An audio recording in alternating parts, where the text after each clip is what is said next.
अस्सलाम वालेकुम। मेरा नाम प्रोफेसर डॉक्टर ज़ुबैर शाहीन है और मेरा ताल्लुक़ शोबा इमराज़ सीना और शोबा इंतहाई निगहदाश्त जिसे ICU कहते हैं उससे है। आज का जो मौजू मैंने सिलेक्ट किया है वो ये है कि दमे या सांस के मर्ज़ के इलाज में जो इन्हेलर्स यानी सूंघने वाली और सांस के अंदर खींचने वाली जो दवाएं होती हैं उनका सही तरीका इस्तेमाल क्या है। प्रॉब्लम यह है कि डॉक्टर नुस्खा तो लिख देते हैं, उनके इस्तेमाल का सही तरीका नहीं सिखाते, जिसकी वजह से उनको फ़ायदा नहीं होता। तो जब वो मरीज़ हमारे पास आते हैं और कहते हैं जी हमें फ़ायदा नहीं हो रहा, तो हम सिर्फ उनकी उन्हीं दवाओं पर उनके इस्तेमाल का तरीका सही करते हैं और अल्लाह के फजल से उन्हें फ़ायदा भी हो जाता है। चलते हैं कि हम पहले तो ये बताना चाहते हैं कि जो सांस की नालियों की बीमारी है, जिसमें सबसे ज़्यादा जो अहम बीमारी है उसको हम दमा कहते हैं, जिसे एलर्जी या दमा एक ही बात है। सांस की नालियों की एलर्जी को दमा कहते हैं। और दूसरी जो सांस की बीमारी जो बहुत ज़्यादा कॉमन है वो है जो सिगरेट या हुक्का नोशी से होती है।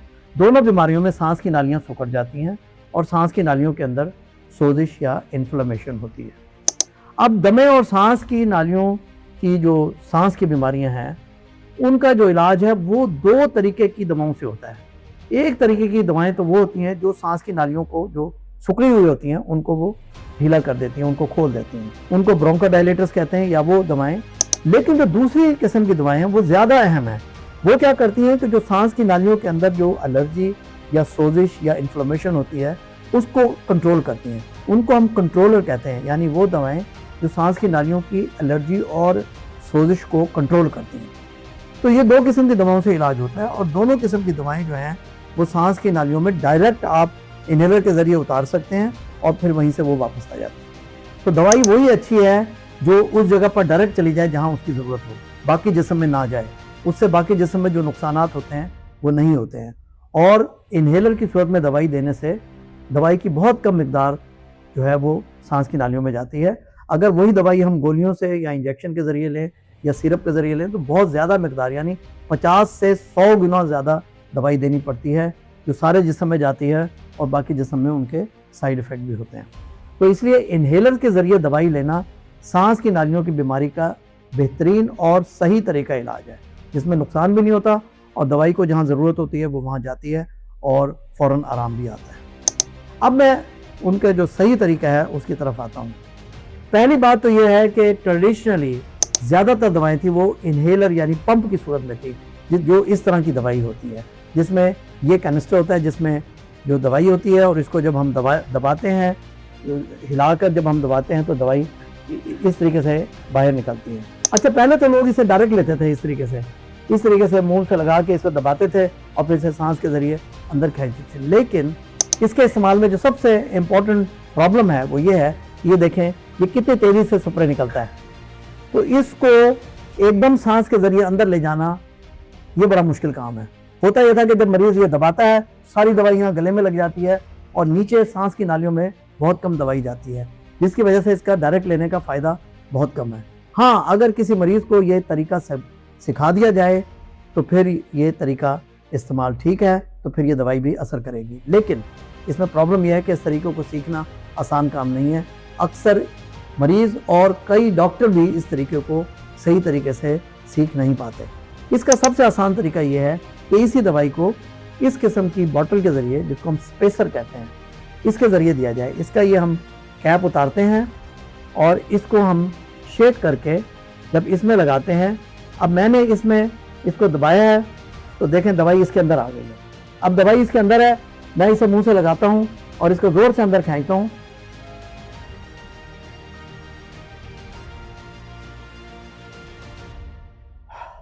थोड़ी देर सांस रोक के फिर मैं सांस बाहर निकालता हूँ। इसमें जो सबसे अहम बात यह है कि एक तो हमें कोऑर्डिनेशन नहीं करनी पड़ती कि जैसी दबाए वैसे ही खींचने की जरूरत नहीं है। आराम से इसे दबा के आराम से मुंह से लगा के इसे यूं खींचें और खींच के सांस रोक लेना है। सांस रोकना बहुत जरूरी है। अगर हम फौरन सांस निकाल देंगे तो दवाई बाहर आ जाएगी, फिर उसका फायदा नहीं है। तो ये एक इम्पॉर्टेंट बात है। इसको इस बोतल के जरिए इस्तेमाल करने से दवाई की अच्छी खासी मिकदार अंदर जाती है और सांस की नालियों में नीचे तक उतरती है और हमें फ़ायदा देती है। जब हमने दूसरा पफ लेना हो तो थोड़ी देर ठहर कर तकरीबन 30 सेकंड के वक्फे से फिर आपने दूसरा कश लेना है और अगर मज़ीद दवाई भी लेनी है तो फिर आपने वो भी इस्तेमाल करना है। 30 सेकंड के वक्फे से आप ये इनहेलर इस्तेमाल कर सकते हैं।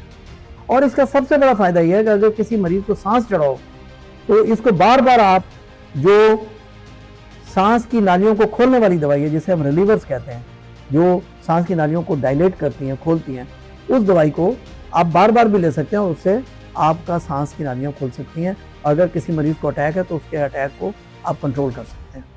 तो ये इस बोतल का सबसे बड़ा फ़ायदा ये है कि इसको सीखने में कोई प्रॉब्लम नहीं है। ये बड़ी आसानी से आप छोटे 3 साल के बच्चे से लेके आप 100 साल के बुजुर्ग तक सबको सिखा सकते हैं। तो ये अच्छा, अगर 3 साल से कम उम्र के बच्चों को देना हो तो फिर हम इसके ऊपर एक मास्क लगा देते हैं और उस मास्क को बच्चे के मुंह के ऊपर रख देते हैं और इसको दबाते हैं और बच्चा उस मास्क के जरिए सांस लेता जाता है और वो दवाई अंदर जाती है। तो ये भी हम कर सकते हैं। तो इस तरीके से हम 3 साल से कम उम्र के बच्चों को भी ये इनहेलर की दवाई, ये स्प्रे वाली दवाई हम दे सकते हैं और सेफली दे सकते हैं। ओके, तो ये तो था एक तरीका। दूसरा ये है, दूसरी किस्म की दवाएं हैं। इस पंप के अंदर दवाई जो है वो गैस की सूरत में निकलती है, लेकिन अब एक और तरीका इलाज आ गया जिसमें दवाई जो है वो पाउडर की सूरत में होती है और उसको इस किस्म के डिवाइस के ज़रिए आप करते हैं। तो इसमें मैं दोबारा बताता हूँ कि जो दवाई है, इस पंप के अंदर दवाई स्प्रे की सूरत में, गैस की सूरत में, जबकि इस किस्म के डिवाइस की जो दवाई होती है वो कैप्सूल के अंदर पाउडर फॉर्म में होती है, छोटा सा कैप्सूल होता है। अब उस कैप्सूल को आप इस जगह पर, ये जो खाना बना हुआ है, इसके अंदर डालते हैं और इसको जब आप बंद करते हैं तो ये डिवाइस ऑटोमेटिकली सुई से उसको पंक्चर कर देता है। अब जब आप इसको जोर से खींचते हैं, यूँ करते हैं, तो वो दवाई आपकी सांस की नालियों में चली जाती है और आप थोड़ी देर सांस रोक के फिर उसे निकाल देते हैं। इसका सबसे बड़ा फ़ायदा ये है कि डिवाइस को आसान इस्तेमाल करना बहुत आसान है, इसको सीखना बहुत आसान है। और दूसरा ये है कि इसको हम आसानी से मरीज़ को सिखा सकते हैं, लेकिन इसमें प्रॉब्लम है कि इसमें ज़ोर इस पंप के मुकाबले में ज़रा ज़्यादा लगाना पड़ता है। तो जिन मरीज़ों का सांस छोटा होता है उनके लिए ये दवाई इतनी अच्छी नहीं है जितना कि ये स्प्रे वाली दवाई अच्छी है। तो ये है। अच्छा, एक और डिवाइस आता है इस तरह का होता है, उसमें भी अगेन इस तरह खोल के ये कैप्सूल डालने की जगह बनी हुई है, लेकिन इसमें मशीन ऑटोमेटिकली पंक्चर नहीं करती। जब इसे आप बंद करते हैं तो फिर ये जो लीवर है इसको दबाना पड़ता है, इससे सुई इसके आगे लगी हुई जो कि कैप्सूल को पंक्चर कर देती है। तो उससे आपने तरीका ज़रूर समझना है।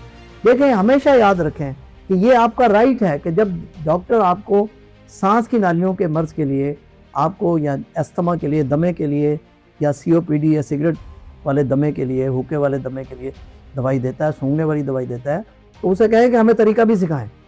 तो डॉक्टर या उसका असिस्टेंट या उसकी नर्स आपको तरीका सिखाएगी, वो तरीका सीखकर फिर आपने दवाई को खरीदना है। ठीक है, तो उम्मीद है कि आज की वीडियो आपको फ़ायदेमंद महसूस हुई होगी और इससे आपको दवाई के सही इस्तेमाल का तरीका भी आएगा, जिससे कि मरीज़ को इंतहाई फ़ायदा होगा। शुक्रिया।